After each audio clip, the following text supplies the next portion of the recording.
मला आपल्याला सांगायचं आहे की सगळ्यांची कार्यकर्त्यांची इच्छा होती. शिवसेना उद्धव साहेबांच्या पक्षाची होती, राष्ट्रवादी काँग्रेस पार्टी शरदचंद्र पवार साहेबांच्या पक्षाची होती, काँग्रेसच्या कार्यकर्त्यांची होती की आपण कुठेतरी महाविकास आघाडी म्हणून जिल्हा परिषदांना आणि पंचायत समितीच्या निवडणुकांना एकत्रित समोर जाऊ. परंतु या नेते मंडळींनी, जे खासदार आहेत, आमदार आहेत किंवा आणखीन काय असेल, त्यांनी काय याला केराची टोपली दाखवली, कार्यकर्त्यांसाठी एकत्र का नाही झाले मला काही कळत नाही. परंतु मला असं वाटतं लोकांमध्ये निश्चितच दबक्या आवाजात चर्चा आहे लोकांची, नेमकं निवडून कोणाला आणायचंय आणि कोणाला पाडायचंय. लोक सुज्ञ आहेत, लोकांनी 7 तारखेला निर्णय घ्यायचा आहे असं मला वाटतं. म्हणजे खासदार जे आहेत ते अर्चना पाटील यांना निवडून आणण्यासाठी प्रयत्न करतात असं तुमचं थेट आरोप आहे. माझं असं म्हणणं आहे, अगदी पत्रकार आपण सुज्ञ आहात, आपण पत्रकारिता करता, लोकांना असं वाटायला लोकांची चर्चा आहे, तर मला असं वाटतं लोकांचा कौल आपणच घ्यावा की लोकांची चर्चा का अशी आहे. काय वाटतं लोकांना?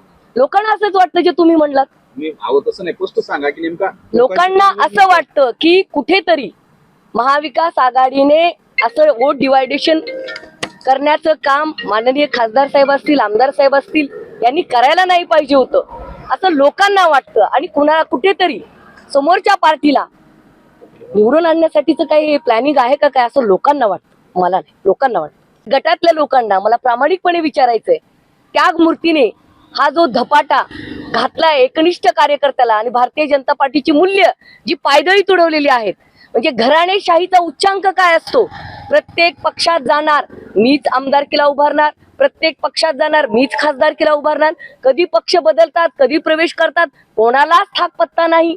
अक्षरशः एखाद्या पक्षाला किती खुंटीला गुंडाळावं याची हद्द अर्चना राणा जगजितसिंह पाटील यांनी केलेली आहे. याचं मला दुःख वाटतं. दुःख तर मला कार्यकर्त्यांसाठी वाटतं. अशा धादांत खोटं बोलणाऱ्या, जनतेची फसवणूक करणाऱ्या लोकांना आता तेरकरांनी आणि गटातल्या लोकांनी धडा शिकवला पाहिजे. आमची वैचारिक लढाई आहे. जर तुम्हाला लढायचं नव्हतं तर ज्या कार्यकर्त्याला एबी फॉर्म दिला त्याला काढायला लावला, स्वतः उमेदवार झाल्या, याची हद्द म्हणून कमी की काय? पंचायत समितीचे अधिकृत उमेदवार आमचे असतील पक्षाचे, दुसऱ्या पक्षातले कार्यकर्ता, पण एक चांगला नागरिक बाळासाहेब कदम साहेब यांना एबी फॉर्म दिला असताना काढायला लावला. त्या माणसाची नाचक्की केली, एवढ्या कष्टाळू माणसाची. आणि तिकडे आमचे दुसरे सहकारी पक्षातले त्यांचे आमचे गावकरीच आहेत, त्यांना पुरस्कृत करावं लागलं. म्हणजे एखाद्या कार्यकर्त्याचा किती बळी घ्यायचा, त्याचा किती गळा दाबायचा याचा उच्चांक माननीय अर्चनाताईंनी केलंय. हे तेरकर विसरतील का? हे तेरगटातली जनता विसरेल काय? एवढं कमी की काय? म्हणून त्या बिचाऱ्याला त्या आता पुरस्कृत एक चिन्ह दिलं, पण भारतीय जनता पार्टीला स्वतःच्या चिन्हावर पंचायत समितीचा उमेदवार सापडला नाही. हा देशातलाच नाही, आंतरराष्ट्रीय मोठा पक्ष आहे. याचं कुठेतरी देवेंद्रजींनी कुठेतरी ह्याची दखल घ्यायला हवी की हे चाललंय काय, कशा पद्धतीने पक्ष खुंटीला बांधलाय राणादादा आणि अर्चनाताईंनी, हे बघितलं पाहिजे. महाराष्ट्रातील सर्व बातम्यांचे विश्वासार्ह व्यासपीठ, सकाळच्या सर्व सोशल मीडिया प्लॅटफॉर्मला लाईक, फॉलो आणि सबस्क्राईब करा.